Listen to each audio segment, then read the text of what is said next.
Le second livre des Chroniques, chapitre 25. Amatzia devint roi à l'âge de 25 ans, et il régna 29 ans à Jérusalem. Sa mère s'appelait Joaddan de Jérusalem. Il fit ce qui est droit aux yeux de l'Éternel, mais avec un cœur qui n'était pas entièrement dévoué. Lorsque la royauté fut affermie entre ses mains, il fit périr ses serviteurs qui avaient tué le roi son père. Mais il ne fit pas mourir leur fils, car il agit selon ce qui est écrit dans la loi, dans le livre de Moïse, où l'Éternel donne ce commandement: on ne fera point mourir les pères pour les enfants, et l'on ne fera point mourir les enfants pour les pères, mais on fera mourir chacun pour son péché. Amatzia rassembla les hommes de Juda et les plaça d'après les maisons paternelles, les chefs de milliers et les chefs de centaines, pour tout Juda et Benjamin. Il en fit le dénombrement depuis l'âge de 20 ans et au-dessus, et il trouva 300 000 hommes d'élite, en état de porter les armes, maniant la lance et le bouclier. Il prit encore à sa solde, dans Israël, 100 000 vaillants hommes pour 100 talents d'argent.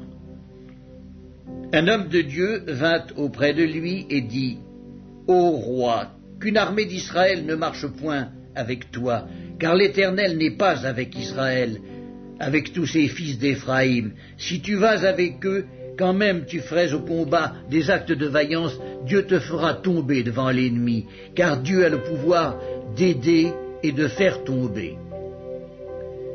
Amatzia dit à l'homme de Dieu: et comment agir à l'égard des 100 talents que j'ai donnés à la troupe d'Israël?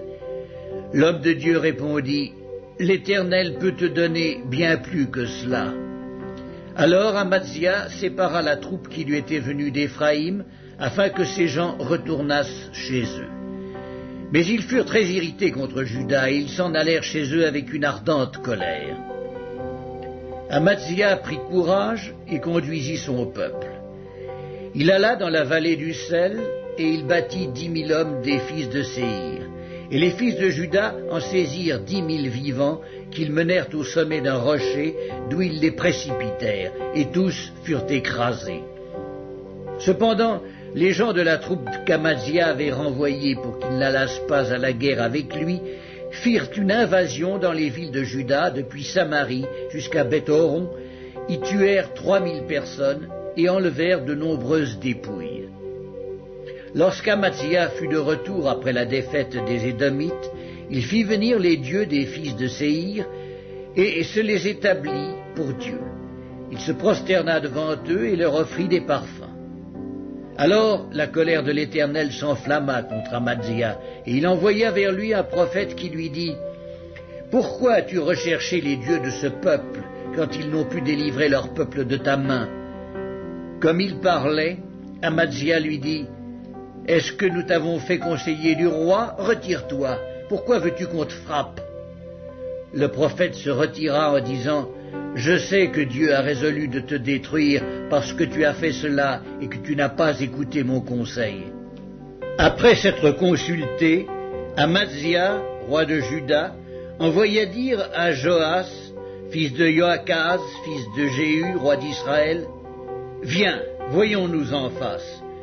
Et Joas, roi d'Israël, fit dire à Amatzia, roi de Juda: l'épine du Liban envoya dire au cèdre du Liban: donne ta fille pour femme à mon fils. Et les bêtes sauvages qui sont au Liban passèrent et foulèrent l'épine. Tu as battu les Édomites, penses-tu, et ton cœur s'élève pour te glorifier. Reste maintenant chez toi. Pourquoi t'engager dans une malheureuse entreprise qui amènerait ta ruine et celle de Juda? Mais Amatzia ne l'écouta pas, car Dieu avait résolu de les livrer entre les mains de l'ennemi, parce qu'ils avaient recherché les dieux d'Édom. Et Joas, roi d'Israël, monta, et ils se virent en face, lui et Amatzia, roi de Juda, à Beth-Shemesh, qui est à Juda. Juda fut battu par Israël, et chacun s'enfuit dans sa tente. Joas, roi d'Israël, prit à Beth-Shemesh Amatzia, roi de Juda, fils de Joas, fils de Joachaz. Il l'emmena à Jérusalem, et il fit une brèche de 400 coudées dans la muraille de Jérusalem, depuis la porte d'Éphraïm jusqu'à la porte de l'angle. Il prit tout l'or et l'argent et tous les vases qui se trouvaient dans la maison de Dieu, chez Obed-Édom, et les trésors de la maison du roi. Il prit aussi des otages, et il retourna à Samarie. Amazia, fils de Joas, roi de Juda, vécut 15 ans après la mort de Joas, fils de Joachaz, roi d'Israël. Le reste des actions d'Amazia, les premières et les dernières, cela n'est-il pas écrit dans le livre des rois de Juda et d'Israël? Depuis qu'Amazia se fut détourné de l'Éternel, il se forma contre lui une conspiration à Jérusalem et il s'enfuit à Lachis. Mais on le poursuivit à Lachis et on le fit mourir. On le transporta sur des chevaux et on l'enterra avec ses pères dans la ville de Juda.